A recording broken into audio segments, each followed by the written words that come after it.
بسم اللہ الرحمن الرحیم۔ السلام علیکم ورحمۃ اللہ وبرکاتہ۔ نحمد و نصلی علی رسولہ الکریم، اما بعد، فاعوذ باللہ من الشیطان الرجیم، بسم اللہ الرحمن الرحیم۔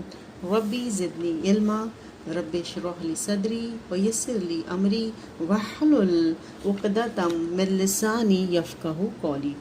جہنم کا بیان۔ آج کا ہمارا باب ہے حول عذاب النار، یعنی جہنم کے عذاب کی ہولناکی۔ کافروں کو دور سے آتے دیکھ کر جہنم غیظ و غضب سے ایسی آوازیں نکالے گی جس سے کافروں کے اوزان خطا ہو جائیں گے۔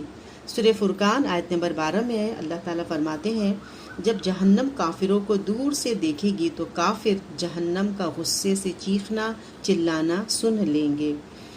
وضاحت۔ حضرت عبداللہ بن عباس سے مروی ہے کہ جب جہنمی کو جہنم کی طرف گھسیٹا جائے گا تو جہنم چیخے گی اور ایک ایسی جھرجھری لے گی کہ تمام اہل محشر خوف زدہ ہو جائیں گے۔ حضرت عبید بن عمیر فرماتے ہیں کہ جب جہنم غصے سے تھر تھرائے گی، شور و غل، چیخ و پکار اور جوش و خروش شروع کرے گی تو اس وقت تمام مقرب فرشتے اور ذی رتبہ انبیاء کانپنے لگیں گے، یہاں تک کہ خلیل اللہ حضرت ابراہیم علیہ السلام بھی اپنے گھٹنوں کے بل گر پڑیں گے اور عرض کریں گے، یا اللہ، میں آج تجھ سے صرف اپنی جان کی سلامتی چاہتا ہوں اور کچھ نہیں مانگتا۔ ایک مرتبہ حضرت عبداللہ بن مسعود حضرت ربی وغیرہ کو ساتھ لے کر جا رہے تھے کہ راستے میں ایک تنور دیکھا جس میں آگ شعلے مار رہی تھی۔ حضرت عبداللہ بن مسعود کی زبان سے بے ساختہ سورہ فرقان کی مذکورہ آیت نکلی۔ اسے سنتے ہی حضرت ربی بے ہوش ہو کر گر پڑے۔ چار پائی پر ڈال کر انہیں گھر پہنچایا گیا۔ صبح سے لے کے دوپہر تک حضرت عبداللہ بن مسعود ان کے پاس بیٹھے رہے لیکن انہیں ہوش نہ آیا۔ اسے ابن کثیر نے روایت کیا ہے۔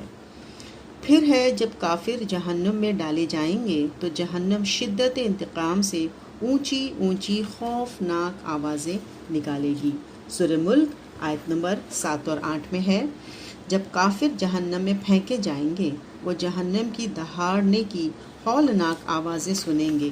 جہنم جوش کھا رہی ہوگی، ایسا معلوم ہوگا کہ غصے کے مارے ابھی پھٹ پڑے گی۔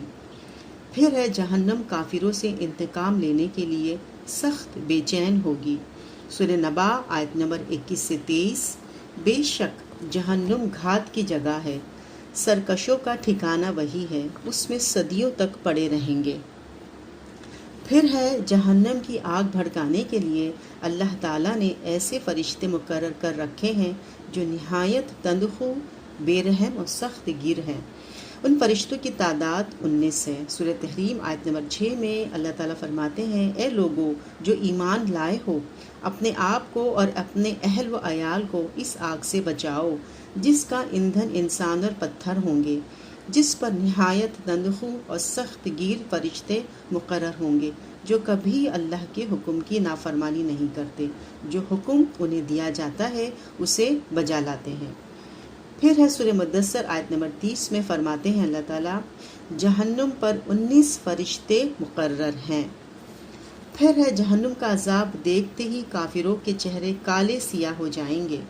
سورہ یونس آیت نمبر 27 میں اللہ تعالیٰ فرماتے ہیں، جن لوگوں نے گناہ کیے ہیں انہیں گناہ کے مطابق ہی بدلہ دیا جائے گا، ذلت ان پر مسلط ہوگی، انہیں اللہ تعالیٰ سے بچانے والا کوئی نہیں ہوگا، ان کے چہروں پر ایسی تاریکی چھائی ہوگی جسے رات کے سیاہ پردے ان پر پڑے ہوئے ہوں گے، یہ لوگ آگ والے ہیں جس میں وہ ہمیشہ رہیں گے۔ پھر ہے جہنمیوں کی خال جب جل جائے گی تو فوراً دوسری خال پیدا کر دی جائے گی تاکہ عذاب کے تسلسل میں وقفہ نہ آئے۔ سورہ نساء آیت نمبر 56 میں اللہ تعالیٰ فرماتے ہیں، بے شک وہ لوگ جنہوں نے ہماری آیتوں کو ماننے سے انکار کیا ہے انہیں ہم یقیناً آگ میں جھونکیں گے، جب ان کے بدن کی کھال گل جائے گی تو اس کی جگہ دوسری کھال پیدا کر دیں گے تاکہ وہ عذاب کا خوب مزہ چکھیں، اللہ غالب بھی ہے اور حکمت والا بھی ہے۔ پھر ہے جہنم کے عذاب سے تنگ آ کر جہنمی موت مانگیں گے لیکن موت نہیں آئے گی۔ سورہ فرقان آیت نمبر 13 اور 14 میں ہے، جب کافر دست و پابستہ جہنم میں ایک تنگ جگہ ٹھونسے جائیں گے تو اپنی موت کو پکارنے لگیں گے، اس وقت ان سے کہا جائے گا آج ایک موت کو نہیں بہت سی موتوں کو پکارو۔ پھر ہے جہنم کی آگ جیسے ہی دھیمی ہونے لگے گی تو فرشتے اسے فوراً بھڑکا دیں گے۔ سورہ بنی اسرائیل آیت نمبر 97 میں اللہ تعالیٰ فرماتے ہیں جسے اللہ ہدایت دے وہی ہدایت پانے والا ہے، اور جسے وہ گمراہ کر دے اس کے لیے تم اللہ کے سوا کسی دوسرے کو حامی و ناصر نہیں پا سکتے۔ ان لوگوں کو ہم قیامت کے روز اوندھے، گونگے اور بہرے بنا کر منہ کے بل کھینچ لائیں گے۔ ان کا ٹھکانہ جہنم ہے۔ جب کبھی اس کی آگ دھیمی ہونے لگے گی ہم اسے اور بھڑکا دیں گے۔ پھر ہے جہنمیوں کے عذاب میں پل بھر کے لیے بھی کمی نہیں کی جائے گی۔ سورہ فاطر آیت نمبر 36 میں اللہ تعالیٰ فرماتے ہیں اور جن لوگوں نے کفر کیا ہے ان کے لیے جہنم کی آگ ہے، نہ ان کا قصہ پاک کیا جائے گا کہ مر جائیں، نہ ان کے لیے جہنم کے عذاب میں کوئی کمی کی جائے گی۔ پھر ہے جہنم کا عذاب دیکھ کر تمام انبیاء اکرام اللہ تعالیٰ سے صرف اپنی اپنی سلامتی کی درخواست کریں گے۔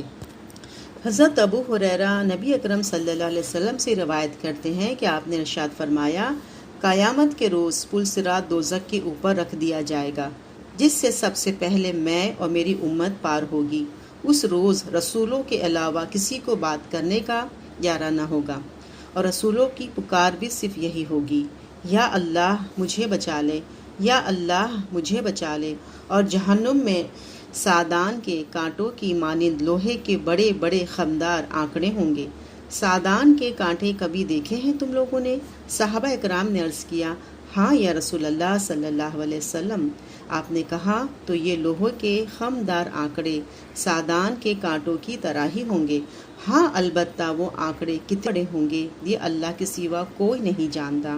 یہ آنکڑے لوگوں کو ان کے اعمال کے مطابق جہنم میں گرا دیں گے، تو کوئی تو اپنے اعمال کی وجہ سے بالکل ہی تباہ ہو جائے گا، یعنی پل صراط پر قدم رکھتے ہی جہنم میں گھسیٹ لیا جائے گا، کوئی چند قدم چلنے کے بعد جہنم میں گھسیٹ لیا جائے گا، کوئی بڑی مشکل سے پل صراط کو عبور کر سکے گا، یا کچھ ایسا ہی کلمہ رسول اللہ صلی اللہ علیہ وسلم نے ارشاد فرمایا۔ اسے بخاری نے روایت کیا ہے۔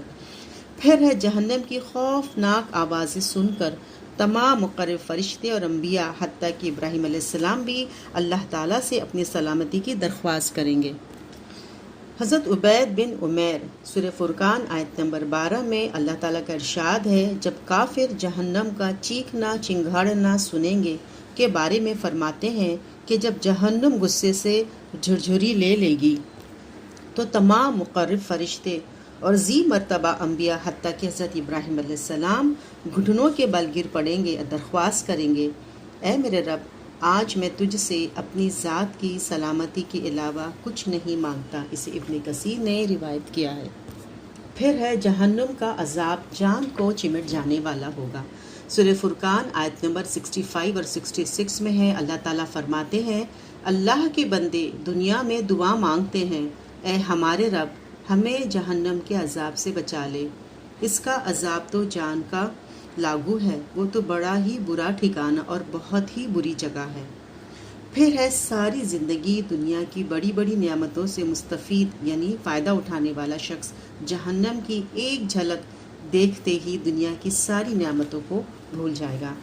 حضرت انس بن مالک سے روایت ہے کہ رسول اللہ صلی اللہ علیہ وسلم نے فرمایا قیامت کے روز ایسے شخص کو لایا جائے گا جس کا جہنم میں جانا طے ہو چکا ہوگا، دنیا میں اس سے زیادہ عیش و عشرت کی ہوگی، اسے دوزخ میں ایک غوطہ دیا جائے گا اور اس سے پوچھا جائے گا اے ابن آدم کیا دنیا میں تو نے کوئی نعمت دیکھی؟ کبھی دنیا میں تمہارا ناز و نام سے واسطہ پڑا؟ وہ کہے گا اے میرے رب تیری قسم کبھی نہیں۔ پھر ایک ایسے آدمی کو لایا جائے گا جو جنتی ہوگا لیکن دنیا میں بڑی تکلیف کی زندگی بسر کی ہوگی، اسے جنت میں ایک غوطہ دیا جائے گا اور اس سے پوچھا جائے گا اے ابن آدم کبھی دنیا میں تو نے کوئی تکلیف دیکھی یا رنج و غم سے کبھی تمہارا واسطہ پڑا؟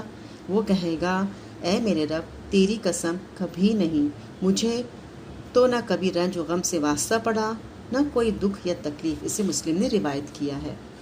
پھر ہے جہنم میں موت نہیں ہوگی موت ہوتی تو جہنمی جہنم کے عذاب سے گھبرا کر مر جاتے۔ حضرت ابو سعید خضری سے روایت ہے کہ رسول اکرم صلی اللہ علیہ وسلم نے فرمایا، قیامت کے روز موت ایک تکبر مینڈے کی شکل میں جنت اور جہنم کے درمیان کھڑی کی جائے گی اور اسے ذبح کیا جائے گا۔ جنتی اور جہنمی لوگ اسے دیکھ رہے ہوں گے۔ اگر خوشی سے مرنا ممکن ہوتا تو جنتی خوشی سے مر جاتے، اور غم سے مرنا ممکن ہوتا تو جہنمی غم سے مر جاتے۔ اسے ترمذی نے روایت کیا ہے۔